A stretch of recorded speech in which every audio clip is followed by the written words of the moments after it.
The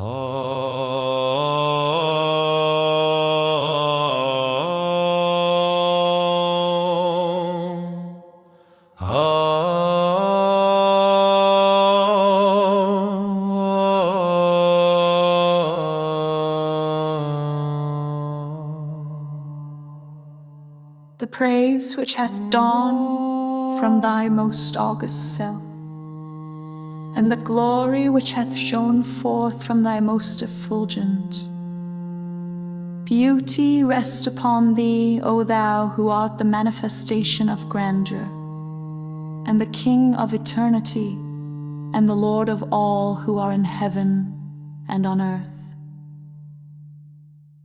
I testify that through thee the sovereignty of God and his dominion, and the majesty of God and his grandeur were revealed, and the day stars of ancient splendor have shed their radiance in the heaven of thine irrevocable decree.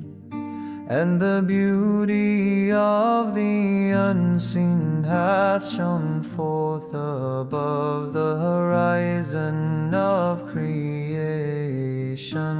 I testify moreover that with but a movement of thy pen, thine injunction, be thou, hath been enforced, and God's hidden secret hath been divulged, and all created things have been called into being, and all the revelations have been sent down. I bear witness, moreover, that through thy beauty, the beauty of the adored one hath been unveiled, and through thy face the face of the desired one hath shone forth, and that through a word from thee thou hast decided between all created things, causing them who are devoted to thee to ascend unto the summit of glory, and the infidels to fall into the lowest abyss. I bear witness that he who hath known thee hath known God, and he who hath attained unto thy presence hath attained unto the presence of God.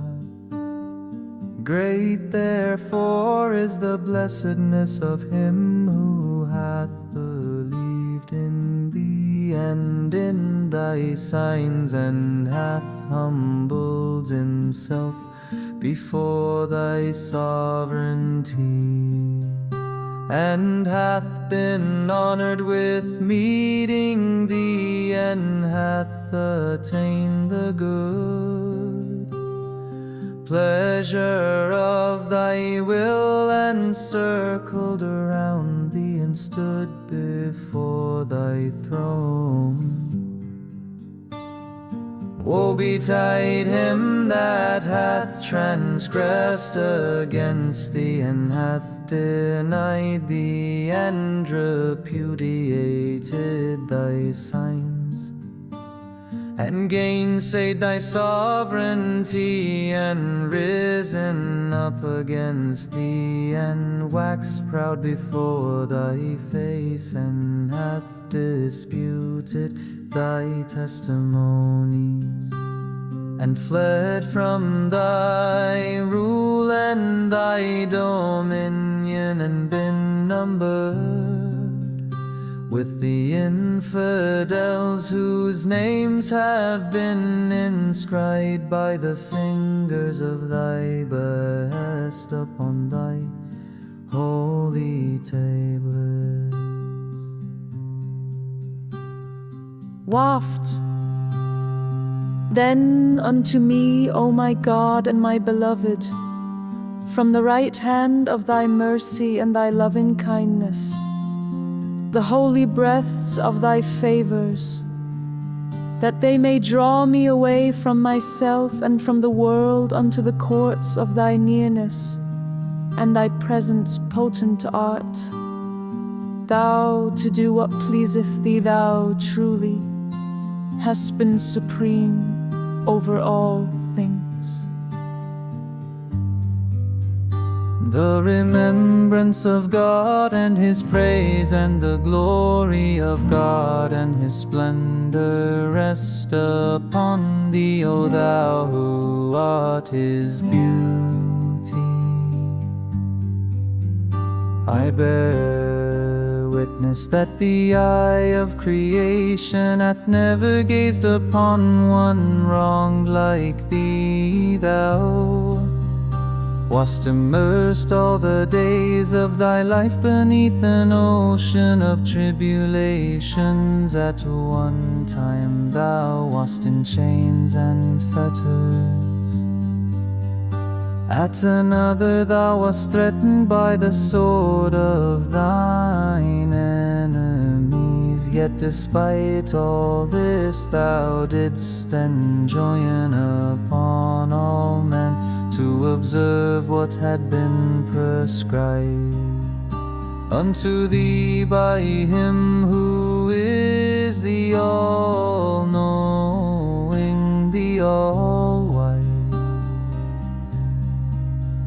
May my spirit be a sacrifice to the wrongs thou didst suffer, and my soul be a ransom for the adversities thou didst sustain.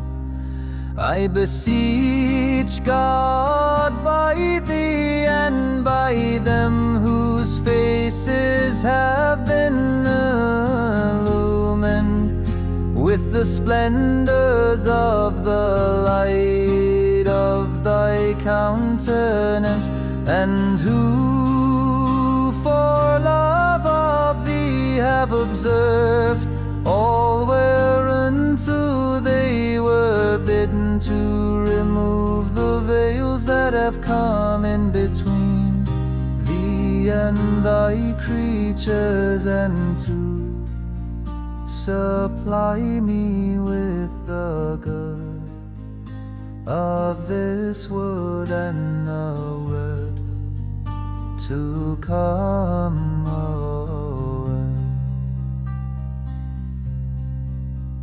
And truth, the Almighty, the most exalted, the all-glorious, the ever-forgiving, the most compassionate. Bless thou, O Lord my God, the divine lote tree and its leaves and its boughs and its branches and its stems and its soft shoots. As long as thy most excellent titles will endure and thy most august attributes will last protected, then from the mischief of the aggressor and the hosts of tyranny. Thou art in truth the Almighty, the most powerful. Bless thou also, O Lord my God, thy servants and thy handmaidens who have attained unto thee. Thou truly art the all-bountiful, whose grace is infinite. No God is there save thee, the ever-forgiving, the most generous.